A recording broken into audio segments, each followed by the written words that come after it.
Hey everybody, check it out. So we are starting a brand new series at long last. It is called Revenge. We are doing films about vengeance. So stick with us. We're going to cover a lot of the usual suspects and a lot of unusual suspects. Got a lot of surprises for you, a lot of key titles, a lot of cool titles, and an incredible group working on this. So what you're about to see will be an incredible two-parter, which is basically myself talking about Massacre at Central High and Chuck talking about the quasi remake of Massacre at Central High called Heathers that you're probably all familiar with. Even if you are, we're going to give you a lot of new and crazy angles you may not have thought about. But before we get into that session, we're going to inaugurate the revenge topic with a short discourse from our own Tim Tolbert, associate producer. He will be talking to you about the movie Orca, because Orca reminds us that humans are not the only creatures that are capable of seeking revenge. All right, enjoy.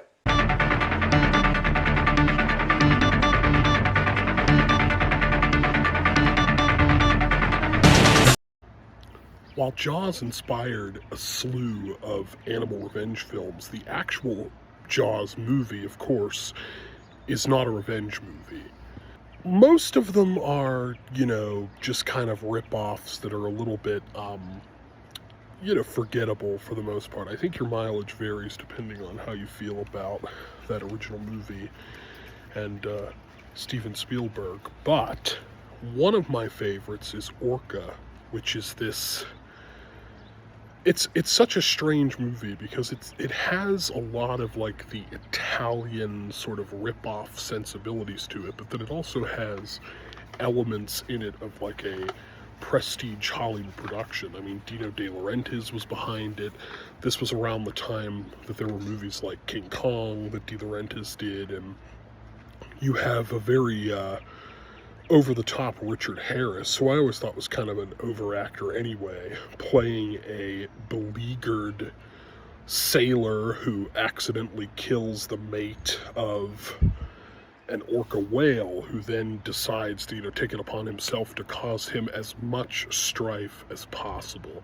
With somewhat ridiculous results, if you ask me, but there's something that's incredibly, entertaining about this movie. I also think that it helps that Ennio Morricone did the score, so it definitely has, an operatic flair, to it. It's ridiculous, it's melodramatic, but for some reason it really, really works for me. It's just kind of this, you watch it, it's memorable. There's a couple of sequences that I think are pretty horrific. I mean, it's not a monster movie in the sense that Jaws is. There's not a lot of like people getting eaten or gore or that sort of thing, but it is, a strange, like I said, melancholy type of movie that even features an ending that reminded me of the novel Frankenstein, because literally Richard Harris travels up to the Arctic to confront this creature.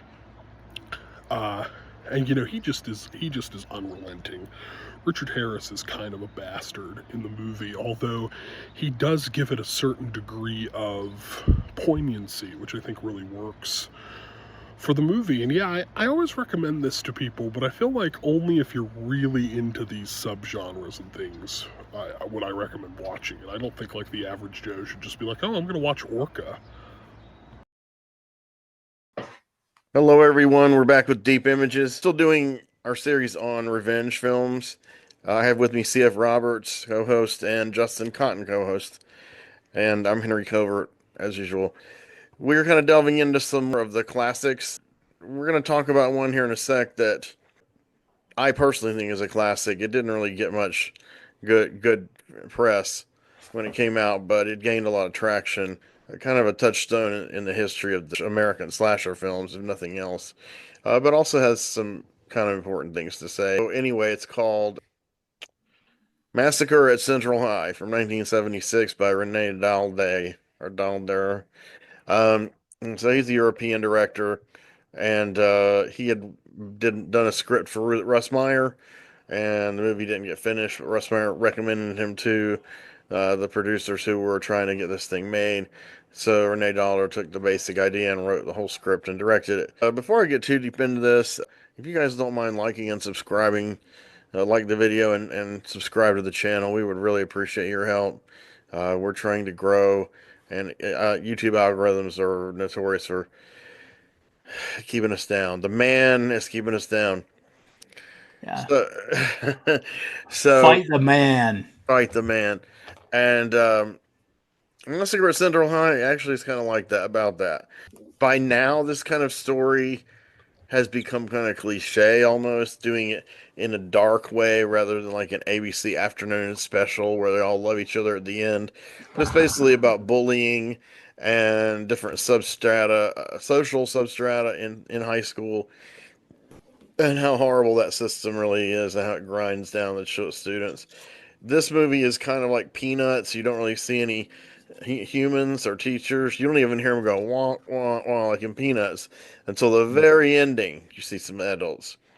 So these kids are encompassing their own little reality, which they are a microcosm of America in 1976. You know, the girls have feathered hair, and the guys have the skin tight jeans, and you know, they're just kind of moving through that 70s style, man. Probably every character in this movie is probably listening to Kiss Destroyer at home when they get off of school. Uh, Yeah. Or Hotel California, anyway.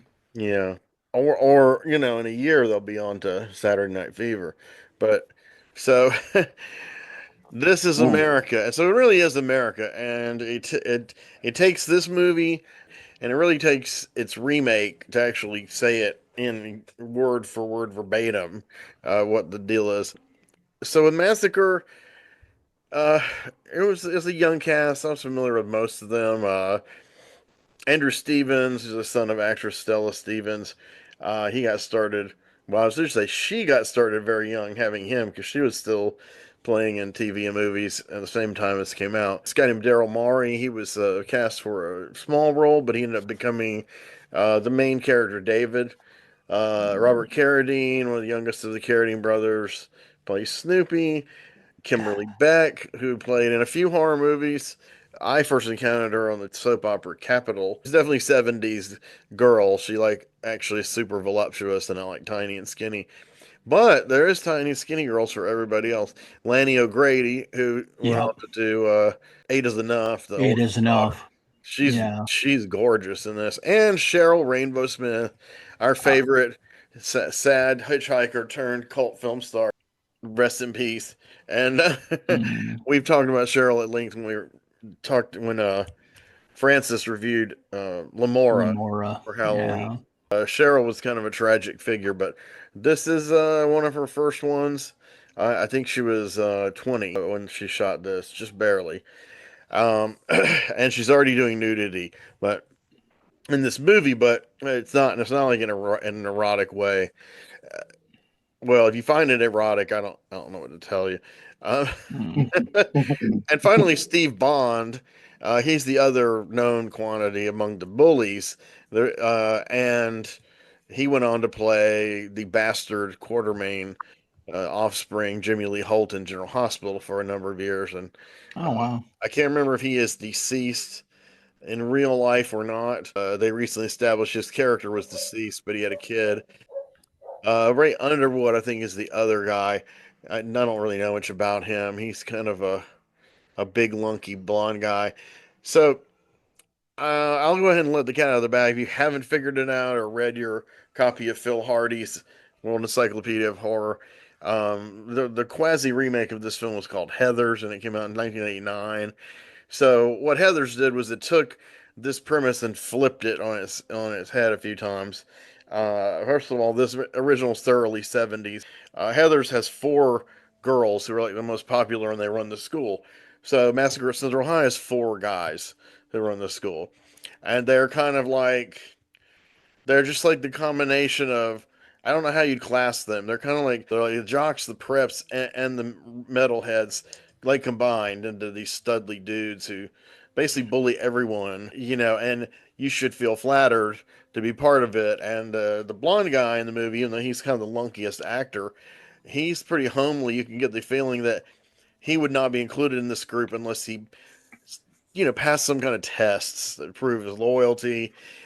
Which He's kind of like maybe to this group like what Dim is to the Droogs. yeah, that's a good point. So these kids though aren't fabulously wealthy. They all seem kind of middle class, not poor, but not like the girls in Heather's. And it's an average high school, and you don't really get much of an idea of what their social life consists of, other than hanging out on the school campus. You rarely see one of them at home, sitting on their car hoods, driving their cars, making out, talking shit to nerds and misfits. They don't even really listen to music. I have to say, that's probably to me the most unrealistic thing about the entire movie. Sometimes it almost takes me out of the movie because, you know, these guys in this movie were the boomer generation, and I've had quite a few. I am not, by the way. I'm a Gen X, but I've had quite a few friends, Gen X, a few years older than me. And in 1976, if they were going to be hanging out outside of school with tight blue jeans and sitting on their car, they would probably be smoking weed and listening to like Black Sabbath or something. They hint about the weed, but they never really, show it. But a little bit of the sex is there, but it's monogamous. So our guy that Andrew Stevens played is named Mark. Mark is dating Teresa, Kimberly Beck character, so they're kind of like the little golden couple. And so, by extension of Mark, the three lords of the school tolerate Teresa. Also, very unrealistic.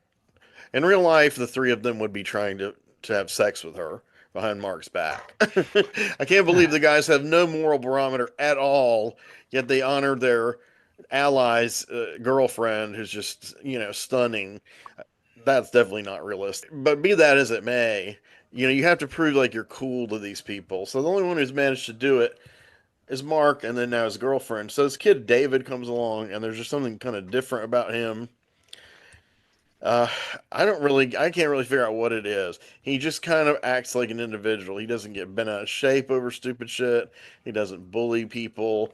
He doesn't do unnecessary things just to create havoc and chaos. Um, Up to a point, he almost seems very zen. he does, and then of Up course to a point. later they force him into the point where he's kind of the opposite. He's more like an agent of chaos, actually. Yeah. Um, which his analog character in Heather's JD is definitely always an agent of chaos through the whole movie. In this case, the revenge in Heather's it's a generalized revenge against the social substrata that's going on in the school, and how they've kept all these other students down. So it's almost like a social revolution thing. Whereas in Yeah. this one, it is that too, but it's also a personal level because not only do they pick on David and not want him in their little clique, finally for just for daring to talk back to them, they permanently handicap his leg. Great going, guy. So again, there's no adults. So you don't know if the teachers, police, or any principals gave a damn if David's leg was fucked up. They said he went to the hospital, but since you didn't see any doctors, you might as well just bandage it in his garage. He tinkers with cars, and he was tinkering when they started talking smack. And so they just, lowered the thing and boom. It's a pretty heavy car, so they're not specific as to whether he had to have his leg amputated and where's the prosthetic, or else it's just really fucked up because he doesn't wear a cane or a walker. He hobbles, and his leg that's supposedly bad is straight, like completely straight. And he keeps saying he lost the leg. So on the surface of it, I would say his leg had to be cut off, and he's wearing prosthetic underneath the jeans, and that's why it doesn't bend. But who knows? you know, I guess that wasn't necessary enough detail. But I'm not trying to be overcritical of the movie. I've talked to some people in recent years since it's been kind of reevaluated or as a horror movie and as an influential film. And I've had some friends who are like, no, it kind of just sucks. It's just very low budget, generic 70s. Um, but I think that's kind of seeing it on the surface, and I kind of feel like that's the kind of the problem with the movie is the story is asking you to look under the surface of these characters. Um, Mm. so there's not really anything spectacular about David except he's an individual. And as I learned to my chagrin in high school, that is pretty much tantamount to treason in high school. you, you know, the pecking order will consume you, chew you up, spit you out, and then vomit on you. And so the way I see it is these kids, nobody really knows what's going on, but a series of accidents start happening. The three main dudes die in interesting ways. Actually, I mean, to me, extremely funny ways. Yeah. I Oh mean, yeah. that's just because I hate the characters. Yeah. There's somebody watching it going, oh, oh, poor whatever that actor's Yep. name is. Poor what's his name with the hang glider. Yeah, the hang glider guy who's like the leader of the band. Who is this actor? I swear he looks like one of the Van Patten brothers, but Yeah. he's not. He's Paul Damon Douglas, or is it Roy Underwood? I get those two mixed up. The two blonde dudes. Mm. All you blonde people look alike. Just kidding. Um, he's kind of the self-appointed leader, and he goes hang gliding, and the way that the things get sabotaged that lead to the deaths, David's messing with this wire. I don't know what happened. There's something. Can you explain to me what happened, Chuck? He did something with the wire, and I thought it was the vehicle, but it was the hang glider, I guess. Yeah. I don't Well, know. hang gliders do have wires. Yeah, somehow it got detached, but the guy had already been like. But I guess that's the brilliance of what the guy did is he could make it look exactly like an accident, and humiliating, making the guys who say they're better than everybody else look stupid and glad they caused their own death. So he goes crashing through these high tension wires in the most unsubtle way possible. And we immediately catch him on fire and fry him, and then they give you a close up of him looking down like he's staring down, kind of like he's William Holden in Sunset Boulevard, drowning in the pool, as in the fire. And he's like this, trying to pretend he's dead.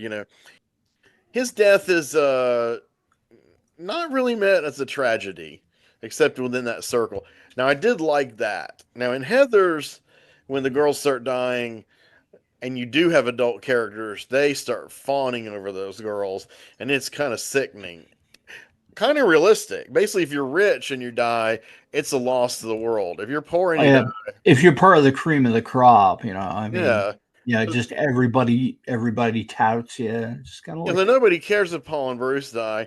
And yeah, I will say one thing though. One of the worst thing I thought they did, besides fucking up David's leg, is they tried to rape the two characters played by Cheryl Smith and Lanny O'Grady. I mean, yeah, and the word rape is never used, yeah. and that would never fly now. I mean, that would not happen. First of all, they wouldn't show her breasts unless it was like a European movie. Second of Mhm. all, they would use the word rape. Well, they probably use the word sexual assault. Steve Bond, Mr. Quartermain, he's like trying to rip off Cheryl's shirt, and he gets most of it off. I mean, it's so scattershot the way it's filmed, uh, but in a way, it's realistic because I mean, basically, they're just trying to fight with these two girls, and the girls are pretty strong. They're almost succeeding in kicking their ass, and David comes and quote unquote saves them, but they're not very grateful. I didn't like that touch either. The Uh, person who's the most grateful until she puts two and two together is Teresa. Essentially David and Teresa meet, they immediately fall in love with each other. But they keep this whole thing on the down low from each other and themselves through the movie because David and Mark are best friends. David loves Mark. Mark loves David, but I think Mark does not love David as much as David loves Mark. I hate to say it. Um, I think right when right around the time people start dropping like flies, Mark suddenly gets very afraid of David, which he very well should. yeah, and David reassures Teresa that, I don't want to. Now another scene that was very unrealistic, but it was showing the moral fortitude of David pre mass murder or serial killer. David pre leg injury. David, they're out in the water. They were just hanging out, and the next thing you know, they're both totally naked, and they're in the water, and they're frolicking. And I was like, two 16-year-olds, opposite sex, straight people with bodies like that, there would be a lot more than just water sports. And if there were water sports, they'd be a very different kind. I mean, there would be a lot of bodily fluids in that water. But Andrew sees them. Of course, he gets the right idea. Now, to the writer's credit, he doesn't have Andrew overreact too much, but he kind of decides he's gonna step away from things and rather try to speak up for David because he thinks David's having sex with his girlfriend. He lets the other guys destroy his leg. Then, Mark's a little repentant, and then she comes clean immediately. And she even says, he wanted to make love with me in the water. I kind of did too. And Mark doesn't bat an eyelash. And then she's like, but we didn't. I have respect for you. And after that, Mark takes it pretty fucking well, I gotta say. So, Well, there's far more of an existential point of dread going on at that point. yeah, I mean, It's like, wait a minute, David's killing people. David is killing people, but David killed all my the friends. movie does a huge reversal, which Heather's takes it all the way to its terminal point. Veronica becomes the heroine, or maybe always was. But in this movie, as soon as these three fuckers are eliminated, first everybody gets along, then the level of intellectual discourse improves, and then everybody Then seems the to have, rabble become the establishment. yeah, something like the dorky guy who can't climb up the rope. He starts bullying the blonde kid who, and he's like intimidating him. And I'm like, wait a minute. Last scene he said we're all harmonious, and so of course the only character who gets this is Teresa. Mm-hmm. And so she's preaching to David like new boss, same as the old boss, except David isn't encouraging any of this. Yeah. They think he is, but he's not. They have figured out, the students en masse have figured out, whether they want to say it out loud or not, that David killed these three and liberated the school. So the kids have no morality as far as murder or whatever. They're more like, this was a Yeah. necessary social evil, like social surgery that we need to perform on the school. Yeah. And I personally think that's a pretty compelling argument, really. I mean, especially the two guys that tried to rape these girls. I mean, maybe they did need to be eliminated, but Yeah. I don't condone vigilantism. But so David kind of seems to be having he kind of backing away from things, but then he's morally ambitious, so he gets a bomb, and then even Then after he yeah, takes a look at the little Frankensteins he's created, and it's like, oh boy, I got to do something about this. yeah, he tries to go back and get the bomb, and he can't get it really fast because now I can identify this. I have a disability, and right now walking without a cane is impossible. I don't know how that guy hobbled up those stairs. He was like hobbling fast. It was pretty realistic. He kept his legs straight, but I'm like, didn't he think beforehand? Like, fuck, if I change my mind, I won't be able to get it. I can't run. Blows them apart. And that's what I think's interesting is then that's that. Different than Heather's, in that sense the antagonist gets blown up and shot and keeps on coming, for a while. I don't know. He just starts taking all of them out. Just kind of like, okay, nerdy guy, I don't like the way you're doing things. You're gonna die, and you're gonna die. You go out, here. you three run out and go camping, and you think you're safe. Yeah, no, I'm rolling a boulder over on you, and just everybody starts dying. This is before he dies. He goes on a rampage and starts. Yeah, Okay. he just starts killing all the characters. No, Maybe it's very hard to kill like Michael Myers. You know what I mean? Yeah, he doesn't discriminate now. He'll kill his friends. He doesn't care. Yeah. I think it almost turns into toward the end. It's almost kind of like reflective to where in the end of Heather's, you see JD getting ready to blow up the school, and it's pretty much the same thing. Right, of course.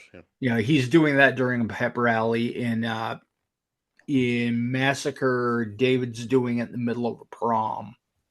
But David does have second thoughts at the very end. He does have second thoughts. Let's give him a little props for having a little moral compass. Yeah. Shattered that may be. But I can't remember what happened after that. I've seen it a few times, but my cleaning lady was there this morning, and she asked me a question right when that was coming near the climax. He tacitly saves them. Right. The school, there's the explosion. mainly for her, I think, Yeah, you're right. I agree. and Andrew Stevens and what's her name run out, and all the people run out and they're safe. He runs down, tries to get the bomb, and dies. But what happens after that? After the explosion? Nothing. I mean, that's basically the That is ending. the end. Oh, that's right, because they start playing that song again, but with no vocals. Yeah.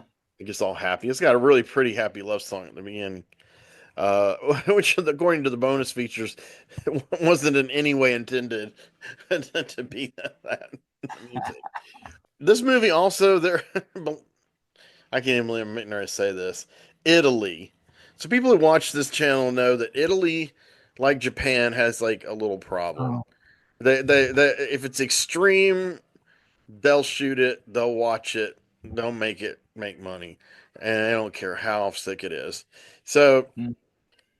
there is an Italian version of Massacre at Central High called Sexy Jeans.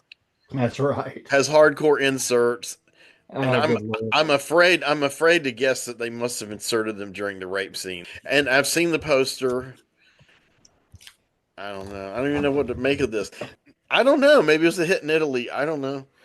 They probably could have done it in Japan, but the people wouldn't match though because of the skin tones. But yeah, I like it. I think it's just kind of, I like it because it's kind of down to earth. It's kind of humanistic. Most of the emotions are realistic, especially for teenagers. I was very angry when I was that age. I didn't have any guts to hurt anybody. Yeah. I But was I angry when I was in school. Yeah. but I felt some, towards the bullies. I felt some crazy shit I haven't felt since then. And but on the surface, I was like a total like shy pussy. But I was like going, man, I hate humanity, and I was reading Dostoevsky. That didn't help any, and and I was like, damn, okay. So I think that caught the chord with me later on. A friend of mine showed me the movie. He really liked it, and I'd been looking to see it because of the write up for that and Heather's in that Overlook guide. That's when I first heard they were linked. And according to the infallible Wikipedia, it said some people some people have indicated that there may be some kind of slight resemblance to the film. And then they quoted You this think? they quoted an actor who I wasn't familiar with, not related to either of these movies, just some contemporary hipster actor. And then he like basically said this is how it's just like Heather's. So I was like, yeah, so you've seen it a lot. What are your thoughts? You've shared some. Is it in your favorites? uh, Massacre. It's in my top 500. Massacre. I love Massacre. I love Heather's. Me too. That's also my top 500. Yeah, I think it's pretty good. Have you seen this, Justin? Either of these films? You've seen Heather's, right? No, I have seen Heather's. Yeah, yeah. So back Okay. in the 90s, I think when it was released, I saw it at the cinema, and quite liked it. But Massacre, I haven't seen of or heard of before. Okay. Yeah, it It was sounds good. under the radar, and the only people who really knew about it were like the horror collectors, and shit. So it did come out on Blu-ray. Synapse put it out. Took a few years for them to put it out, but it's a really nice set. It's got some nice interviews and extra details. So, yeah, so everybody go and check out this movie. It is on Tubi to watch for free with ads, or if you put a ad blocker on your laptop and watch them on your laptop, you won't have any ads. Yeah, and don't forget to like and subscribe and leave a comment. Like and subscribe always. I promised you, some would say threatened, that we'd be back with a quasi remake. Some argued that it's not, but Daniel Waters, who wrote Heather, said it was, so I'm going to take his word for it. And I'm going to turn it, though, over to Mr. Roberts to talk about that side of the duology. Oh, hey. Well, yeah. That's yeah, kind of funny. Yeah, Daniel Waters, for my money deserves all kudos for writing this beast. Tonally, this thing was kind of a miracle when it came out tonally because you had all these kind of, I don't, for the most part, there are some I like, but just mostly these kind of saccharine kind of teenage hijinks movies, and in a lot of ways they just kind of paint these kind of very pristine pictures of the kids involved. Um, Meanwhile, with Heathers, you've got the most popular girl in school saying, "Fuck me gently with a chainsaw." And did you have a brain tumor for breakfast? And just quotable quotes all the way through, Right. much like that. It is, in a lot of respects, a more female centric remake of Massacre at Central High. This features three girls who are the absolute queens of the school, all of whose names are Heather. Um, the one I can tell you for sure is one is played by Shannon Doherty. Shannon Doherty, the late Shannon Doherty, she plays the least of the Heathers. Before The Beverly Hills or Mallrats. Yeah, before any of that, the protagonist of the film is Veronica Sawyer, played by Winona Ryder, uh, who is kind of almost like the Andrew Stevens proxy in this. She's kind of a girl who basically hung out with all the nerdy kids. It's real interesting. She has an ex-friend named Betty Finn, and originally, Veronica Sawyer, Betty Finn's kind of like They're an descended from the Mark Samuel Clemens characters. yes, the Many Samuel. many people believe that for real. That was intended. I don't know, but it's a cool idea. It's kind of fun. Well, it's kind of funny that the Betty and Veronica are kind of from the Right. Archies at the same time. Hmm. You know, Finn and Sawyer kind of out of the Samuel Clemens stories. But she now doesn't hang out with that girl anymore because she's in with the Heathers. And if you're with the cool clique, you've got to be down on the nerds anyway. So she is not particularly proud of being with these people.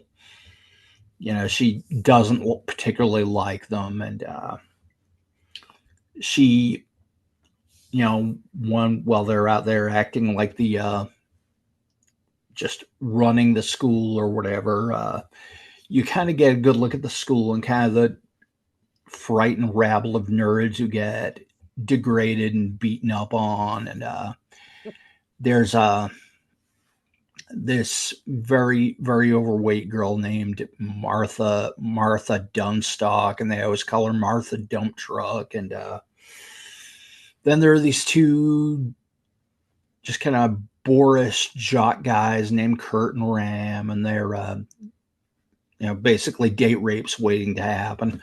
And they're of course bullying and beating up on all the kids, and they say, "Oh, let's kick his ass." No, we can't do that now, we're seniors. And they end up kicking someone's ass anyway because it's what they do. But you kind of get a picture of that, and you see one loner just kind of sitting off, and Veronica meets the loner, and it's JD, played by Christian Slater. And he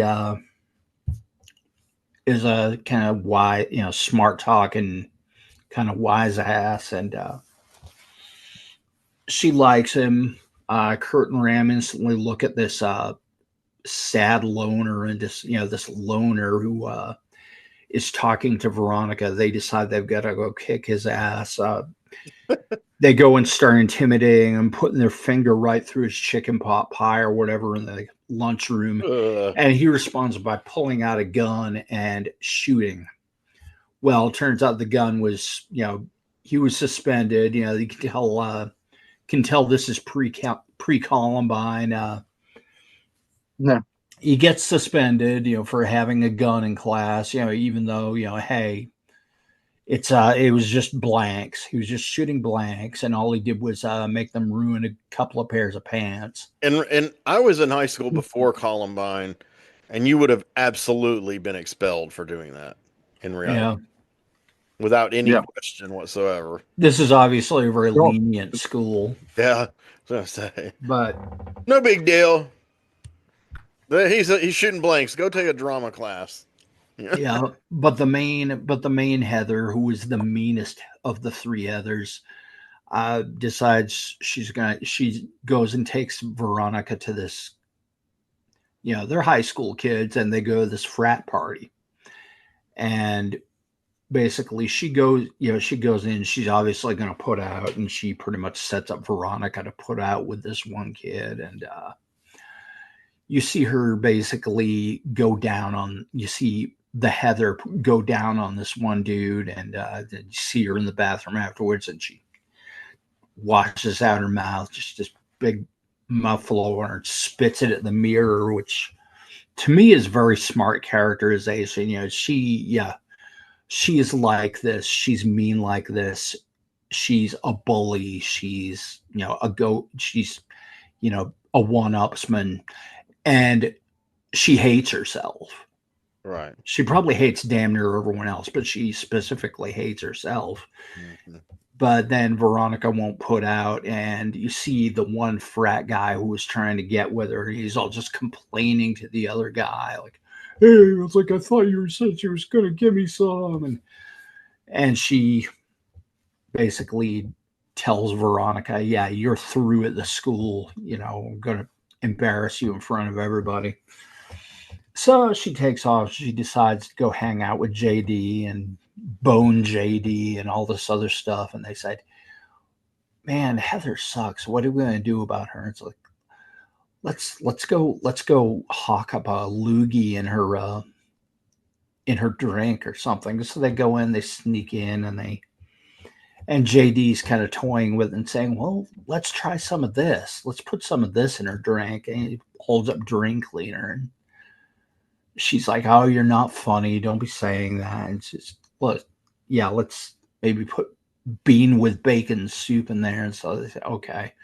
And so finally, while she's got her back turned, he, pours some Drano into the drink and goes and, they hand it to her. And she's like, she doesn't trust them, but she takes it as a dare, downs the drink, vomits it up, and dies and crashes right through a coffee table. Yeah, spectacular shot from above. She crashes into a glass coffee table and shatters it to pieces. Nice. Scorsese was probably happy. Yes, no doubt. Anyway, so Veronica's big talent with this in group is that she can mimic anyone's handwriting. And so they forge a suicide note. And before too long, it gets the right, Heather drank Drano and she fell through a coffee table and died. And she committed suicide. You got to see her note. Overnight, everyone starts talking about what a wonderful, sensitive soul she was, and how everybody suddenly realizes, "Oh, here I thought she was an awful person, but look at this. We miss her so much. We feel so terrible." And overnight, everything turns around. She becomes a hero, and then they start killing other people. They kill Kurt and Ram. They shoot them and then plant the gun on them, and basically frames them as being lovers who were afraid to tell of their forbidden love in front of everybody. And when I was in high school, there were some guys that beat the shit out of me, or at least threatened me, and more than half of them did turn out years later to be gay. And yeah, very repressed types. Occasionally, I'd run into one of them in town, and they'd be like, "Oh, didn't we have a class together?" And I'd be like, "I've never seen you in my life, man. Just keep working." I'm like, I'm thinking, I'm glad you're gay and you're happy with yourself now. Could you try to be happy around me like 20 years ago when you're smashing my face into the fucking wall? Yeah, exactly. You should say that. That would be perfect. I've said things like that to those kind of people. It's been a while, but what would they say in response? I love it. I love it when the guy goes. I think the guy officiating the services is gay. I think that actor's gay, which I think was deliberately cast. The late great Glenn Shaddix. Wasn't he in Beetlejuice? Yes, he was Otho in Beetlejuice. Yeah, just great actor in anything. Then after he gives his little spiel, the dad comes up. "I love my gay son." Now, I love my dead gay son. Now, the beautiful part of that is, like, just when you look at, and everybody's all done up a certain And now way, they and it's love like them when they're when dead. you look at their caskets are all done up where they're like, holding footballs, and it looks very pageant. It's got such pageantry to it, but it's like everybody starts, just falling, being so sad about these two because, they were repressed and they were gay and they were actually wonderful people. They had a soul, and we never knew this about them. And so there's this whole epidemic of this going on, and this one horrible, annoying hippy dippy teacher decides to turn this whole thing around and be like, yeah, we're all gonna share in this joy, and we're gonna everybody hold hands, and we're bringing in the TV cameras, and you see the spirit of togetherness in this high school, and we're not going to let suicide get us down. Meanwhile, there's a whole rash of people now attempting suicide because they think that will get them attention. And Martha Dump Truck is diving in front of a car and ending up in the hospital, and just all these people are just hurting themselves now. And one of the other Heathers is trying to take pills, and she gets talked out of it. But just kind of like the one remaining Heather, who's kind of like the one really downbeaten one, who's played by Sharon Doherty, turns into Frankenstein because suddenly she becomes the top dog, and she starts needling and bullying everybody. And JD finds a picture of her when she's a little kid, hanging out and playing with toys with Martha Dump Truck. And just, oh, please don't let anyone see those pictures. Okay, so we're going to do something for me. It's going to be fun because you're going to be the best new Heather, and you're going to be the leader of this school. And so he's got her signing petitions to basically get everyone to invite this band called Big Fun to the school. And they're going to play a big show, and everyone's going to be happy about it. And they've got a big hit song called Teenage Suicide, Don't Do It. And Veronica has been kind of reluctantly implicit in these suicides for a while. And you can see her doing things like she's doing the whole Harvey Keitel, oh god, what's that movie? Martin Scorsese, Mean Streets thing, where holding her hand over open flames and whatnot, and just kind of like obviously a It's character in with a Taxi lot of Driver too. guilt issues. Yeah, and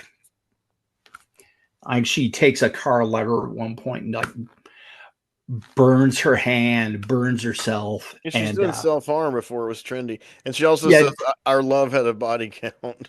yeah, and JD, I think when she burns her hand, JD just holds a cigarette and lights it on her burning hand.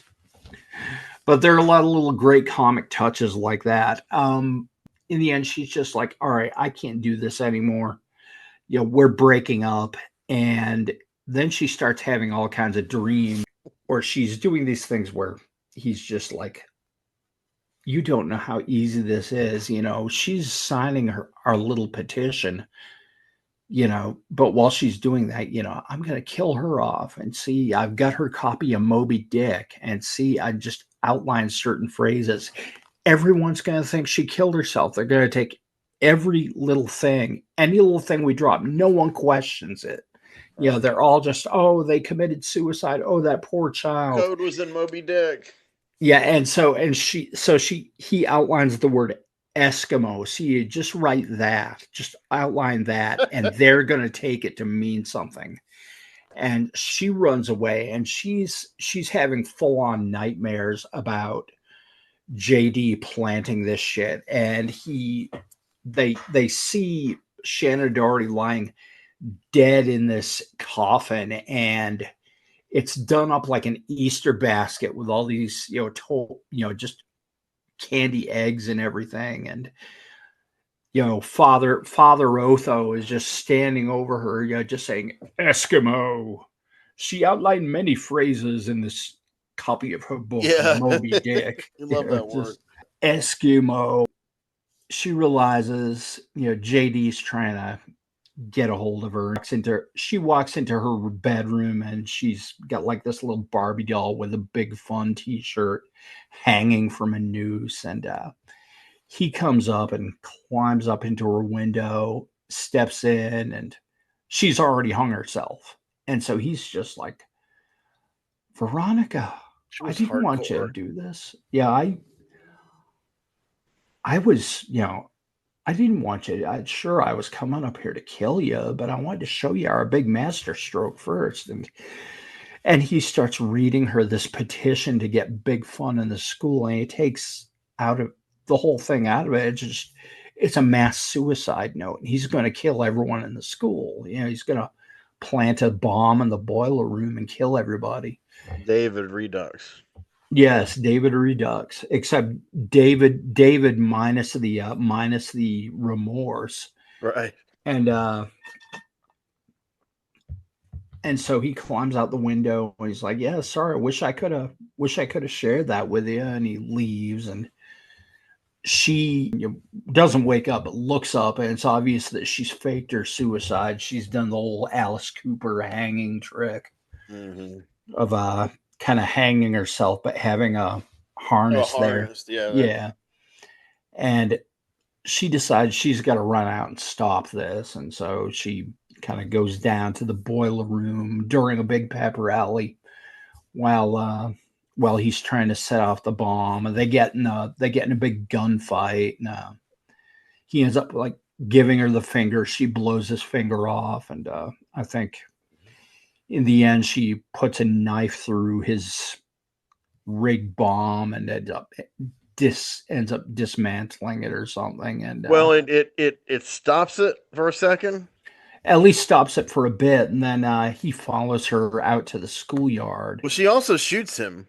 Not in vital organs, but she does shoot him. So he's been shot. Well, no, she blew. Yeah, like I said, he gives her the finger. She blows. But she his did two finger body off. shots after that. He fell, and then when She he may got, have.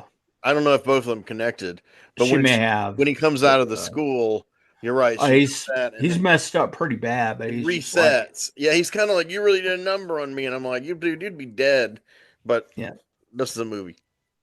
But he says, Idiots. well, imagine, just kind of his whole big message, imagine if this whole school died, and it's like not because society drove them to it, but because this school was society. Yeah, it's a overt message that was in there. But he ends up basically blowing himself up. Anyway, so she's sitting there, covered in ash and blood and everything. Looking pretty cute. And she's got a lit cigarette in her mouth. Apparently the bomb ignited the cigarette, so she's lit a cigarette off his smoldering ass on the way out. And then she goes back into school and grabs the final heather and takes the ceremonial ribbon out of the back, or scrunchie or whatever, off the back of her head, and just kind of ties her own hair up with it and says, "There's a new sheriff in town." And Martha dump truck comes wheeling up in her little it's kind of like one of those cars you have at the grocery store. Yeah. Trying to think of the ones I'm gonna probably end up using at conventions. Those little scooters. But yeah, she's just like, "Hey, Martha, you want to get together and fry up some popcorn and watch a movie?" And she said, "Yeah, I like that." And just kind of closes on the two of them down the end of the hallway, yakking with each other. And so there's a new sheriff in town. Obviously, she's bringing a whole new age of compassion to the school and whatever. Trouble is, in true black comedy form, and this is just, and I am a connoisseur of dark comedy. That wonderful new age of compassion is built on a whole lot of bodies. I mean, so yeah, I think for Veronica's acting out definitely would not be achievable because of human nature, especially teenagers. But it's I guess it's a lovely thought after all the nihilism in the first 90 minutes.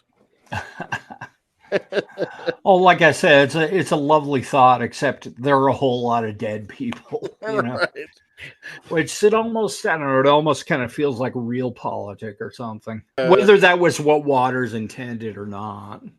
well, I don't know because I read that in the '80s, in the early '80s, Massacre at Central High started getting popular more than when it had first been released, and people started talking about that it had this strong socio-political subtext. So, I mean, yeah, it's and what JD is saying is what's true of both movies. The high school is a macrocosm of society, and vice Yeah, versa. You know, and I guess society is a macrocosm of high school, yeah, and for a lot of people, that's how they continue to live their lives. yeah. The micro and the macro. You got to get the micro and the macro because, see, then you can keep your ammunition dry, even if you're one term. You'll And affect. when I finish my novel later this year, knock on wood, Eh, uh, it kind of follows along the same lines. Yeah, it takes place in a high school, microcosm of society. I have some of that in some of mine when my characters were younger. There's some micro and some macro, Hmm. and everybody lives happily ever after. Yeah, man, that's pretty heavy. So, with Justin, any residual thoughts? Did you remember any of the stuff about Heather's we were discussing? I did, but it's been so long since I saw it because I saw it years ago, like when it was at the cinema. So when would that have been? Probably early to mid '90s. So I haven't seen it since, but I remember it, but only vaguely. It's a bit like when I saw Wild at Heart, David Lynch. I hadn't seen that since 1991, and then I saw it again a couple of months ago at the cinema. That's cool. Yeah, You saw a lot of these movies. Well, both of you guys saw a lot of these movies first run. I was so sheltered. I was not a going to the movies kind of kid, and I didn't have the money, and didn't uh, I didn't really start going to theater movies regularly I remember one of my until friends at the time at the university late '90s. was obsessed with Winona Ryder, so that's why we went and saw it at the time. But and those people like Christian Slater and Winona Ryder, Shannon Doherty, all Generation X's. So Yeah, uh, I'm Generation X as well. So it was the sort of me film we too. saw at the cinema. Saw at the cinema. Yeah. Yeah, it's been interesting watching them age because, well, see, the thing is, I wasn't into those movies when they were coming out. I lumped Heather's in with John Hughes. I didn't get that it was a parody. I just was like, Mhm. oh, greatest Winona Ryder, Christian Slater, high school. And that was before I started. I do like some John Hughes movies. Most of his movies I find mediocre. Some I hate. Some I really like. I do like Yeah. Pretty in Pink quite a lot, but he started a wave that really went a little bit on too long. And really, what Heather's was the death knell of that wave. I just Mhm. didn't investigate it enough. It's kind of like a stake in the heart of that wave. I didn't. I don't see. I don't identify with characters like Ferris Bueller. They were the kind of Yeah. characters who made fun of me in high school, or they were like tenuously nice. While the people who picked on them weren't looking, they'd be okay with you. Breakfast Club, when I first saw that, I was like 85, 86 on TV. I loved it. Within 2 or 3 years, I despised it. Now I'm Yeah, I kind of initially looked at that. It was just kind of like, to me, the whole kind of kids unite thing kind of felt sort of cool. Kind well, I kind of did when I cool and first saw subversive. it, but then the But more, then it's kind of like, then I don't know, your actual recollection of that time sits in. It's kind of well, like, when people wait a grow minute. up, Like that those would never happen. those groups all splinter into their own tribes. Yeah. Only reason they're forced to work together is because they have to go to school together. Like people at your Yeah. job, you may work with a lot of people you have nothing in common with. When you clock out, you may hang out with them, but you probably don't if you've met other people of your interests, or you may meet people of your interests at your job. They were widely disparate, but I also felt like I don't know. I'd have to see that movie again, and I'm really not interested in seeing it ever again. I definitely think it's one of those things that my generation has somehow put on a pedestal that maybe it shouldn't be on. But that's just. Yeah. I mean, I think, like I said, I think Pretty in Pink is a much better Molly Ringwald movie, and it's got good music and it's got a pretty little message, and it's just kind of uncomplicated. But I mean, you know, I'm saying if a movie's gonna be facile and easy on the brain cells, it should have a little emotional resonance, you know, go down Yeah. smooth. Whereas Breakfast Club is like every 5 minutes you're thinking, am I like that character? Am I like that character? Oh, that's just like the guy in my class. And oh yeah, I'm a, you know, and it's like, who cares? You know, like tell another story. But that was his story, you know, and I Uh, guess for that setting. Oh, any final thoughts before we wrap up this amazing episode? Well, I think it's always important to get feedback from the audience, and the audience is one of the most important parts, if not the most important part of the show. So please don't forget to like the videos as you like them, subscribe to the channel, and if you're so minded, please leave us your thoughts in the comments as well. And we hope you enjoyed this episode as much as we enjoyed watching the films and reviewing them. Absolutely. Thanks, everybody. We'll be back with more revenge films. Keep your ammunition dry. And it's true that we cannot see that far behind. If we looked all the way in the past, we'd go blind. In the night, from the stars as they've all lived their lives, and the light that they gave as they burned and then died. What did you say, dickhead? I'll repeat myself.